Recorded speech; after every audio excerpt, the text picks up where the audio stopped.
যাদের মাথায় বুদ্ধি কম তারা সবসময় এই 5টি কাজ করে। তারা সবসময় এই 5টি কাজ নিয়ে ব্যস্ত থাকে। নাম্বার 1, যারা বুদ্ধিহীন মানুষ, যাদের মাথায় বুদ্ধি নেই, তারা সবসময় কোনো কিছু সমাধান না করে সেই জিনিস থেকে পালানোর চেষ্টা করে। যারা বুদ্ধিহীন মানুষ, আপনারা কখনোই কোনো কিছু সমস্যা থেকে সমাধান না করে পালিয়ে যাবেন না। যদি আপনারা কোনো জিনিস সমস্যা থেকে সমাধান না করে পালিয়ে যান, তাহলে সেই জিনিসটা কিন্তু তারা আঁকড়ে ধরবে আপনাদেরকে। কিন্তু বুদ্ধিহীন মানুষরা কি করে? বুদ্ধিহীন মানুষটা সেই জিনিসটা সমাধান না করে সেই জিনিসটা থেকে চলে যায়, পালিয়ে বেড়ায়। কোন একটা সমস্যা হয়েছে সেই জিনিসটা সমাধান না করে পালিয়ে বেড়ায়। এটা কখনোই করা উচিত না, এতে কিন্তু সমস্যাটা বাড়ে। সেজন্য বুদ্ধিহীন মানুষের কাজ কখনোই করবেন না। আপনারা সবসময় বুদ্ধিভিত্তিক কাজ করবেন, সেই জিনিসটা সমাধান করার চেষ্টা করবেন। তাহলে দেখবেন আর ওই সমস্যাটা জাকড়ে ধরবে না বা আষ্টে ধরবে না। আর যদি আপনারা সেই জিনিসটা সমাধান না করেন, আজকে অথবা কালকে আরো সমস্যা দ্বিগুণ বাড়াবে।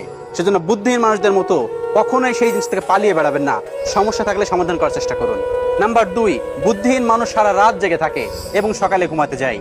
যে সময় মানুষজন ওঠে সেই সময় তারা ঘুমাইতে যায়। যেমন ফজরের আজান দিলে মানুষ ঘুম থেকে ওঠে, কিন্তু বুদ্ধিহীন মানুষগুলো সেই সময় ঘুমাইতে যায়। এই কাজগুলো কখনোই করবেন না। এটা কিন্তু আপনার শরীর খারাপ হচ্ছে, আপনার ব্রেন খারাপ হচ্ছে, আশেপাশের কোনো কাজ থাকলে সেটা নষ্ট হচ্ছে এবং পরিবারের মানুষ আপনাকে দেখে আরো খারাপ হয়ে যাচ্ছে। এই কাজগুলো কখনোই করা যাবে না। এই যে বুদ্ধিহীন মানুষ, যে মানুষগুলো সারা রাত জেগে থাকে এবং মোবাইল চালিয়ে চালিয়ে সারা রাত পরে ঘুমায়, সকালে ওঠে, সকালে উঠতে চায় না, 12টা, 3টা, 4টায় ওঠে, এই মানুষগুলো আসলে খুব খারাপ হয়ে থাকে। এই মানুষগুলো কখনোই কিছু অ্যাচিভ করতে পারে না। এই মানুষগুলো থেকে দূরে থাকবেন এবং আপনারাও যদি এই কাজগুলো করে থাকেন, এই কাজগুলো অ্যাভয়েড করুন। এগুলো হচ্ছে বুদ্ধিহীন মানুষের কাজ। নাম্বার 3, বুদ্ধিহীন মানুষের কেউ কোনো কথা বললে হুটহাট করে রেগে যায়। তাদের মানুষ যদি খোসা দিয়েও কথা বলে তবেও রেগে যায়, কিন্তু তারা বোঝে না এটা যে মানুষ তাদেরকে রাগানোর চেষ্টা করতেছে। আপনি যদি বড় কোনো জায়গায় অ্যাচিভ করতে যাবেন, তখন দেখবেন মানুষ উইয়ার্ড কথা বলবে, বাজে বাজে কথা বলবে, তখন আপনি নিচে পড়ে যেতে পারেন। কখনোই আপনি সেসব কথায় কান দিবেন না। সবসময় মনে রাখবেন, বুদ্ধিহীন মানুষরা কিন্তু ওইসব কথায় কান দেয়। তা আপনি যদি বুদ্ধিভিত্তিক মানুষ হয়ে থাকেন তাহলে কখনোই কান দিবেন না।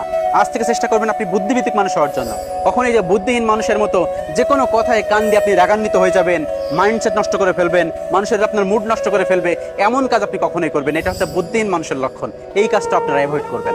নাম্বার 4, বুদ্ধিহীন মানুষরা কখনোই কাউকে না বলতে পারে না। আর এই না বলতে না পারার কারণে সবাই তাদের কাছে ফায়দা লুটে তারপর চলে যায়। এই কাজগুলো কখনোই করা উচিত না। সবসময় না বলতে শিখতে হবে। আপনি যে কাজটা পারেন না বা যে কাজটা পারেন, সব কাজে যদি আপনি হ্যাঁ না বলতে থাকেন, তাহলে দেখবেন মানুষ আপনাকে মূল্য দিচ্ছে না। আপনাকে মানুষ সেই মানুষটাই প্রায়োরিটি দিবে বা সেই মানুষটা আপনাকে গ্রহণযোগ্যতা দিবে যেখানে না এবং সেখানে হ্যাঁ বলতে শিখতে হবে। যদি আপনি হ্যাঁ না বলতে না পারেন, আপনি যদি না ওয়ার্ডটা ব্যবহার করতে না পারেন, তাহলে দেখবেন আপনি জীবনে অনেক কিছু হারিয়ে ফেলছেন। অনেক মানুষের কাছে দেখবেন অনেক উইয়ার্ড কথা শুনতে হবে। আপনার কাছে টাকা নেই, আপনি কোনো একটা কথা বলে ফেলেছেন হ্যাঁ, আপনি তখন কি করবেন? কিছু তো করার নেই। সেক্ষেত্রেও আপনাকে না বলতে শিখতে হবে। যে মানুষগুলো বুদ্ধিহীন মানুষ তারা কিন্তু না বলতে পারে না। আজ থেকে এই জিনিসটা আপনারা অ্যাভয়েড করবেন, সবসময় না বলতে শিখুন। নাম্বার 5, বুদ্ধিহীন মানুষরা সবসময় কপালের দোষ দিয়ে থাকে।